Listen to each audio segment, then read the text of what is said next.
నమస్తే సార్. మీరు చెప్పినట్టే డాక్యుమెంట్స్ రెడీ చేశాను సార్.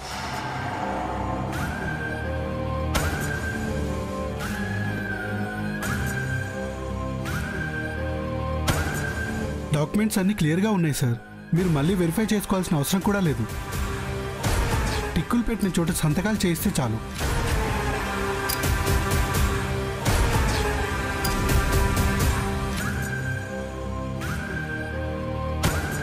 పని అయిపోయిన వెంటనే లేట్ చేయకుండా పేమెంట్ ఇచ్చే క్లయింట్స్ అంటే నాకు చాలా రెస్పెక్ట్ సార్.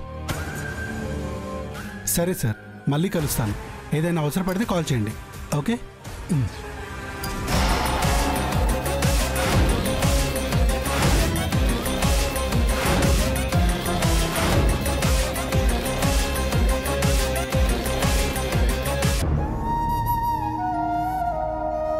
సుబ్రహ్మణ్యేశ్వర, ఎందుకు స్వామి నా కూతుర్ని ఎప్పుడు కష్టాల పాలు చేస్తున్నావు?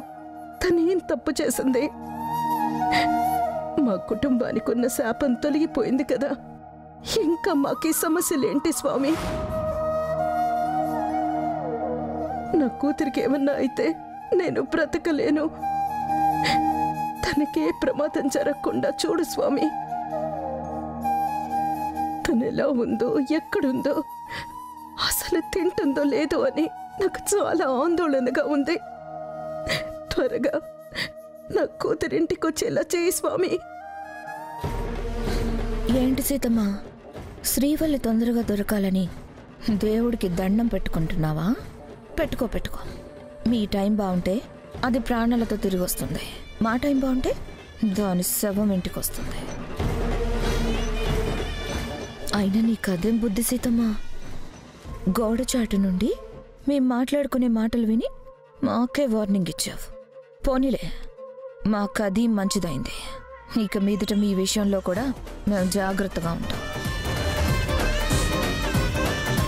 నీతో మంచిగా ఉండాలని కేశవ మా తమ్ముడు గట్టిగా చెప్తున్నారు. అందుకే నీకు మళ్ళీ సారీ చెప్పడానికి వస్తున్నాను. నాకు ఇక్కడిదే పని అవుతుంది. నేను క్షమాపణ అడగడం, నువ్వు క్షమించానని అనడం, ఇదే సరిపోతుంది.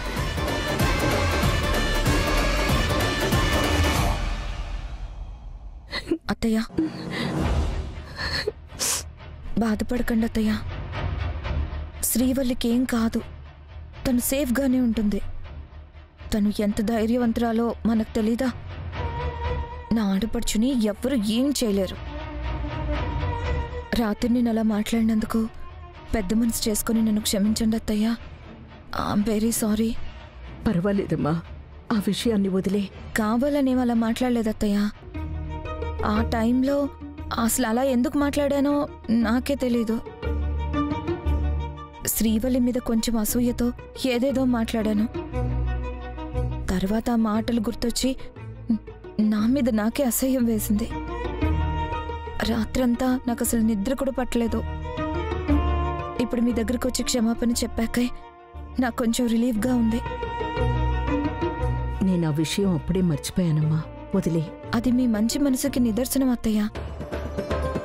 తను కిడ్నాప్ అయ్యి మీరంతా టెన్షన్ పడుతూ ఉంటే నేను అలా మాట్లాడి ఉండకూడదు. నేను చాలా పెద్ద తప్పు చేశాను అత్తయ్య. చూడమ్మా ఆర్తి, నువ్వు నాకు వరుస కోడలివైనా నేను నిన్నెప్పుడూ కూతురుగానే చూశాను. నాకు శ్రీవల్లి, నువ్వు, కల్పన అందరూ ఒక్కటేనమ్మా. ఒకరిని చూసి పోటీ పట్టం తప్పు కాదు, కానీ అసూయ పట్టం కరెక్ట్ కాదు. నిజమే అత్తయ్య, కానీ నాకు తొందరపాటు ఎక్కువ. అందుకే ఇప్పుడు పశ్చాత్తాపడుతున్నాను. ఇంకెప్పుడు అలా ప్రవర్తించను. సరేనమ్మా, నువ్వు మంచిగా మారితే నాకదే చాలు. కానీ ఎప్పుడూ ఎదుటివారి గురించి పూర్తిగా తెలుసుకోకుండా తప్పుగా మాట్లాడకూడదు, తప్పుగా ఆలోచించకూడదు. ఆవేశంలో మాట్లాడిన మాటలైనా, అసూయతో మాట్లాడిన మాటలైనా ఒకసారి మాట జారితే మళ్ళీ వెనక్కి తిరిగి తీసుకోలేవు. కాబట్టి ఎప్పుడైనా ఎవరి గురించైనా మాట్లాడేటప్పుడు బాగా ఆలోచించి మాట్లాడు. ఈ ఇంట్లో అందరూ ఎటువంటి అరమరికలు లేకుండా కలిసి ఉండాలి, కానీ మనస్పర్ధలతో గొడవలు పడకూడదు. నీకీ విషయం నేను ఒక అత్తగా కాదమ్మా, ఒక తల్లిగా చెప్తున్నాను. నువ్వు నన్ను తల్లిగా చూడలేకపోయినా పర్వాలేదు, కానీ నా మాటలు జ్ఞాపకం ఉంచుకో. అలాగే అత్తయ్య, నాకు బుద్ధొచ్చింది. కేశవ త్రిదేవ్ కూడా నాకు బాగా గడ్డి పెట్టారు. ఇక మీదట మీరు చెప్పినట్టే నడుచుకుంటాను.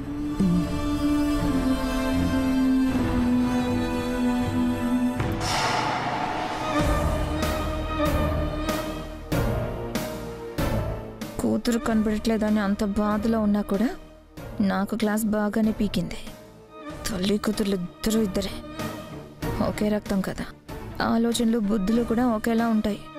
ఆస్తి మా చేతికి రావాలి, అప్పుడు మీ అందరినీ నా కాళ్ళ కింద వేసి నల్లుల్ని నలిపినట్టు నలిపి అంతకంత ప్రతీకారం తీర్చుకోకపోతే నా పేరు ఆర్తియే కాదు.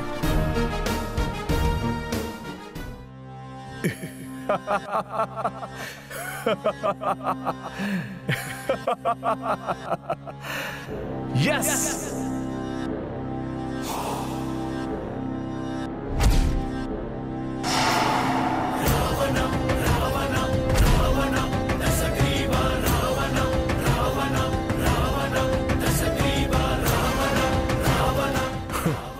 కాసేపట్లో శ్రీవల్లి చేత ఈ పేపర్ల మీద సంతకాలు పెట్టిస్తాను. కొన్ని కోట్ల ఆస్తికి వారసున్నైపోతాను. శ్రీవల్లి, నువ్వు నన్ను తక్కువ అంచనా వేశావు. నేను నీకంటే చాలా అడ్వాన్స్డ్గా ఆలోచిస్తాననే విషయం మర్చిపోయావు. ఇప్పుడు ఆస్తి నా చేతికొచ్చాక ఇక నాకు తిరుగుండదు. ఇన్ని రోజులు నీకు దగ్గరవ్వాలని ఎన్నో ప్లాన్స్ వేసి ఫెయిల్ అయ్యాను. ఇక నాకు ఆ అవసరమే ఉండదు. నీ అంతట నువ్వే నా కాళ్ళ దగ్గరకు వస్తావు. అప్పుడుంటుంది మజా. నీకు నరకం, నాకు స్వర్గం. ఆహా, ఊహించుకుంటేనే ఎంత థ్రిల్లింగ్గా ఉంటుంది. నీ ఫ్యామిలీ మొత్తాన్ని ఇంట్లో నుంచి గెంటేస్తాను.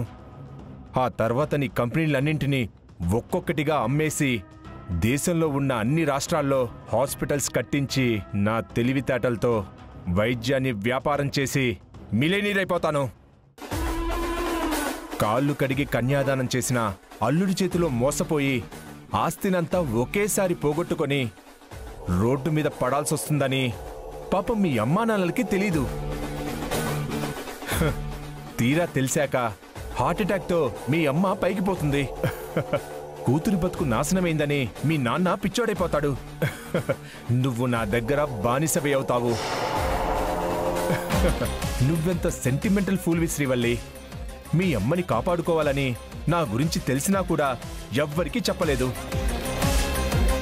కానీ నీ బ్యాడ్ లక్, నాకు నేనేంటో వాళ్ళకి చెప్పే సందర్భం వచ్చింది. కాదు, వాళ్ళందరినీ బయటికి గెంటేసే సిచ్యువేషన్ రాబోతుంది. ఇదంతా నువ్వే చేసుకున్నావే. నా గురించి నిజం తెలుసుకోకుండా నేను చెప్పిన మాటలు గుడ్డిగా నమ్ముతూ సైలెంట్గా నాతో కాపురం చేసుంటే నీ ఫ్యామిలీకి ఈ పరిస్థితి వచ్చేది కాదేమో. కానీ నువ్వు ఎవ్వరి మాట వినవు కదా. ఇప్పుడు ఎలా వినవో చూస్తా. ప్రతిరోజు నీ కన్నీళ్లతో నా కాళ్ళు కడిగిస్తా.